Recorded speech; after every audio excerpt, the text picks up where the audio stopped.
December 25th, 1862. America is torn apart by civil war. Families are separated. Soldiers are dying in frozen trenches. And Christmas? Christmas is almost forgotten, a dying tradition that nobody celebrates anymore. But one man, one immigrant with a pencil, would change everything. This is the untold story of how Christmas was banned in America and how one hero brought it back from the dead. Welcome to Untold Heroes of USA. Today, we reveal the man who created the Christmas you know today. Let me take you back to early America. The year is 1659. The Puritan leaders of Massachusetts pass a law. Anyone caught celebrating Christmas will be fined 5 shillings. That's about $100 in today's money. Why? Because the Puritans believed Christmas was a pagan holiday.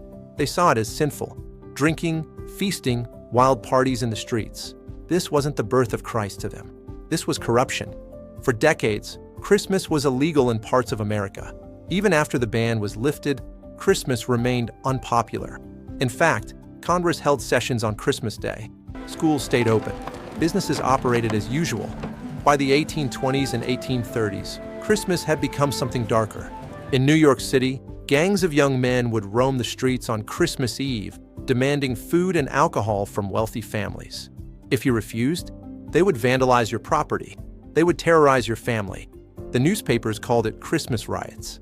The police couldn't control it. Christmas wasn't a magical family holiday. It was chaos. It was violence.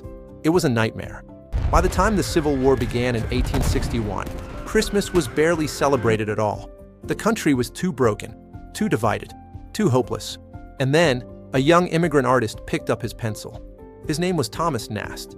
Born in 1840 in a small military barracks in Landau, Germany, Thomas was just 6 years old when his family fled to America. They had nothing, no money, no connections, just hope for a better life. Young Thomas didn't speak English. He struggled in school, but he had one gift: he could draw. By age 15, he was hired by Frank Leslie's illustrated newspaper as a sketch artist.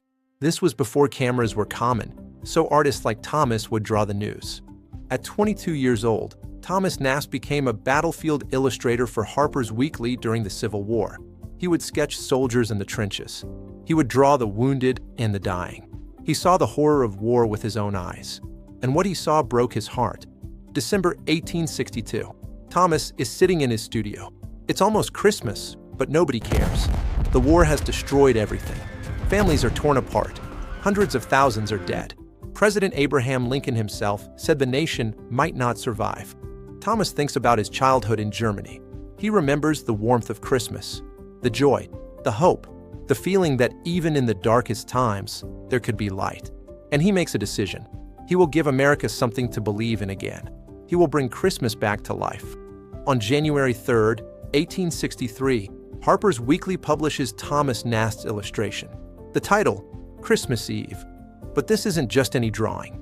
In the center, a Union soldier sits alone in camp, holding a photograph of his family, his wife, his children. He's thousands of miles from home. He might never see them again. But above him, Nast draws something magical. Santa Claus. Not the confused, scattered versions of Santa that existed before. No, this Santa is wearing stars and stripes. He's visiting Union soldiers. He's bringing gifts to the troops.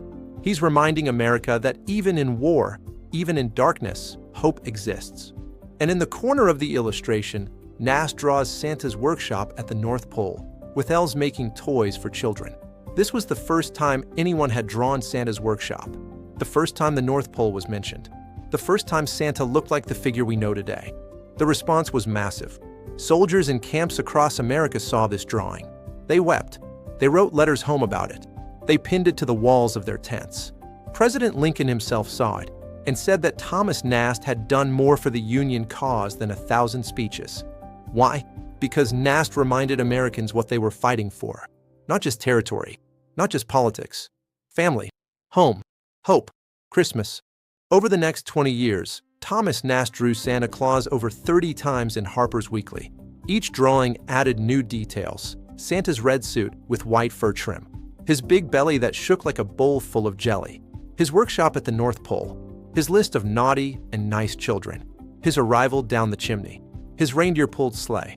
Before Thomas Nast, Santa Claus was vague and undefined. After Thomas Nast, Santa became an icon. But Nast didn't stop at Christmas. Thomas Nast wasn't just an artist. He was a warrior with a pencil. In the 1870s, New York City was controlled by a corrupt political machine called Tammany Hall. The leader was a man named William Boss Tweed. Tweed and his gang were stealing millions of dollars from taxpayers. They bribed judges. They rigged elections. They owned the police. Nobody could stop them, except Thomas Nast. Nast began drawing political cartoons exposing Tweed's corruption. His drawings were brutal. He showed Tweed as a vulture picking at the bones of New York City. He drew Tweed with a money bag for a head. Tweed was furious. He offered Nast $500,000 to stop drawing. That's over $12 million in today's money. Nast refused. "I'll keep drawing until you're behind bars," Nast said. And he did. Tweed's own supporters began to turn against him. Why? Because even people who couldn't read could understand Nast's drawings. In 1873, Boss Tweed was arrested and sentenced to prison. Later, Tweed tried to escape to Spain, but Spanish authorities recognized him from Thomas Nast's drawings. Tweed died in prison in 1878. Thomas Nast, the immigrant boy who came to America with nothing, had taken down the most powerful criminal in the country. But history would forget his name, while remembering only his creation, Santa Claus. By the 1880s, Thomas Nast was the most famous illustrator in America. Presidents asked for his endorsement. His cartoons could win or lose elections. He's also credited with creating the Republican elephant, the Democratic donkey, the image of Uncle Sam, and of course, the modern Santa Claus. But fame is fleeting. By the 1890s, photography began replacing hand-drawn illustrations. Nast's style became old-fashioned. Newspapers stopped hiring him. He lost his money in bad investments. His wife fell ill. In 1902, President Theodore Roosevelt gave Nast a job as U.S. Consul General to Ecuador. Nast needed the money, so he accepted, but Ecuador was dangerous. Yellow fever was spreading. On December 7, 1902, Thomas Nast died of yellow fever in Guayaquil, Ecuador. He was 62 years old. He died far from home, far from his family, far from the America he had given so much to. His funeral was small. Few newspapers covered his death. The man who had saved Christmas was forgotten. But here's the miracle.